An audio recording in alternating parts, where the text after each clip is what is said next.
აფხაზეთის ავტონომიური რესპუბლიკის უმაღლეს საბჭოში პრეზიდიუმის და პლენარული სხდომები ჩატარდა, სადაც ინტერპელაციის წესით აფხაზეთის ავტონომიური რესპუბლიკის განათლებისა და კულტურის მინისტრს გიორგი ძაძამიას მოусმინეს.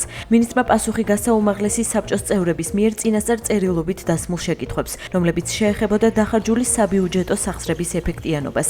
გიორგი ძაძამიამ ყურადღება გაამახვილა განათლების, კულტურის, სპორტისა და ახალგაზრდობის განვითარების ხელშეწყობის ფარგლებში განხორციელებულ ინიციატივებზე. მან ასევე ისაუბრა ოკუპირებულ ტერიტორიაზე შექმნილი მდგომარეობის შესახებ. სხდომის მსვლელობისას დაისვა დამაზუსტებელი შეკითხვებით და საკუთარი მოსაზრებები გამოთქვეს უმაღლესი საბჭოს დეპუტატებმა.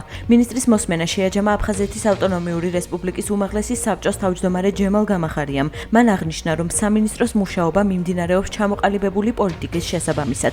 იყო კიდევ დამატებითი შეკითხვები, იყო დისკუსია, იყო შეფასებები. კოლეგებმა ერთხმად აღნიშნეს, რომ ბოლო პერიოდში განათლებისა და კულტურის სამინისტროს აქვს კაფიოდ ჩამოყალიბებული ხედვა, ვხედავთ მის საქმიანობას სხვადასხვა მიმართულებით.